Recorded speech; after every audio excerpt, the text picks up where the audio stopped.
여러분, 국내 의약품 유통 시장의 60%를 장악하면서 그야말로 폭발적으로 성장한 기업이 있습니다. 하지만 말이죠, 그 화려한 성장 뒤에는 회사의 운명을 가를 수도 있는 아주 치명적인 비밀이 숨어 있습니다. 그래서 우리가 2026년 이 블루엠텍이라는 기업의 속사정을 반드시 들여다봐야 하는 겁니다. 자, 본격적인 이야기에 앞서서 제가 질문 하나만 드려볼게요. 만약에 여러분이 가게 사장님인데 손님은 막 줄을 서서 기다리는데 이상하게 장부를 보면 계속 마이너스인 거예요. 어떡하시겠어요? 이 질문 잘 기억해 두세요. 이게 바로 오늘 우리가 파헤칠 블루엠텍의 핵심 딜레마거든요. 네, 그래서 오늘 우리는 블루엠텍의 모든 걸 알아볼 겁니다. 어떻게 시작했고 돈은 어떻게 버는지, 그 성장 뒤에 숨겨진 비밀은 뭔지, 그리고 회사가 던진 승부수와 앞으로의 미래까지. 자, 그럼 바로 시작해볼까요? 자, 첫 번째 이야기입니다. 디지털로 약을 파는 개척자. 블루엠텍이 아주 보수적인 이 의약품 시장의 판도를 어떻게 바꾼 혁신가로 떠올랐는지 그 시작부터 한번 살펴보겠습니다. 자, 이 회사의 역사를 한번 쭉 훑어볼까요? 2015년에 블루팜 코리아라는 이름으로 시작했는데요. 처음엔 조용했죠. 그러다 2020년 정말 운명의 해를 맞이합니다. 바로 SK 바이오사이언스와 코로나 백신 유통 계약을 맺으면서 말 그대로 거대한 파도를 타고 폭발적으로 성장하기 시작한 거죠. 그 기세를 몰아서 2023년에는 코스닥 시장에 화려하게 입성했고요. 그리고 바로 작년 2025년이었죠. 기존 주주들한테 주식 한 주당 2주를 공짜로 더 주는 무려 200% 무상증자라는 아주 파격적인 결정을 내리면서 시장의 이목을 다시 한번 확 끌어모읍니다. 그럼 두 번째 이야기로 넘어가 보죠. 도대체 블루엠텍, 이 회사는 뭘로 어떻게 돈을 버는 걸까요? 이 회사의 사업 구조를 한번 명확하게 해부해 보겠습니다. 블루엠텍의 사업은요, 크게 3개의 기둥으로 서 있다고 보시면 됩니다. 첫째는 이 회사의 심장이라고 할 수 있는 의약품 온라인 쇼핑몰, 바로 이커머스고요.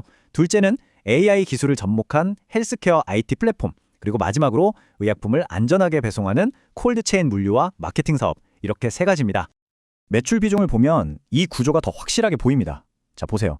전체 매출의 무려 60%, 압도적인 비중이 바로 의약품 이커머스 플랫폼인 블루팜 코리아에서 나오고 있죠. 그러니까 이 회사를 움직이는 가장 강력한 엔진인 셈입니다.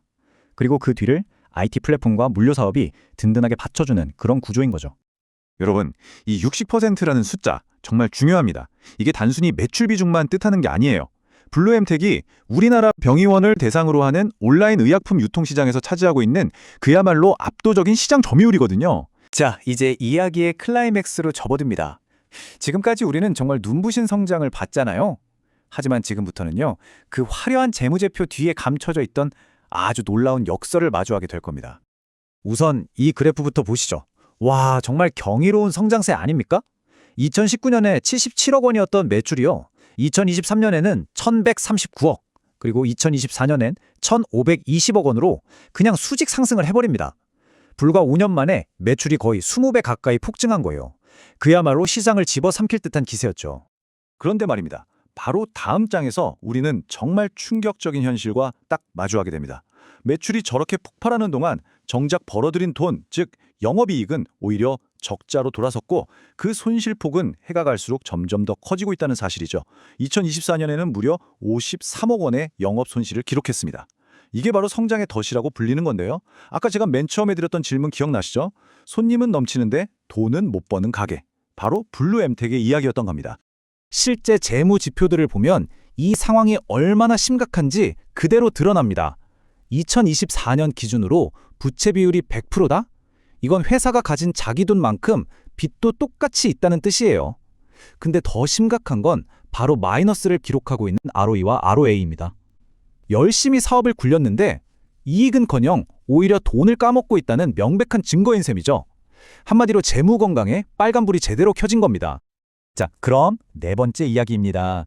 이렇게 심각한 수익성 위기 앞에서 블루엠텍은 과연 어떤 카드를 꺼내들었을까요? 회사의 운명을 걸고 던진 그들의 과감한 승부수를 한번 들여다보겠습니다. 먼저 2025년에 단행했던 무상증자라는 게 있습니다. 용어가 좀 어려워 보이죠? 근데 사실 별거 아닙니다. 큰 피자 한 판을 그냥 더 잘게 나누는 거예요. 피자의 전체 양, 즉 회사의 가치는 그대로인데 주식수가 늘어나니까 내 손에 들린 조각 개수만 많아지는 효과죠.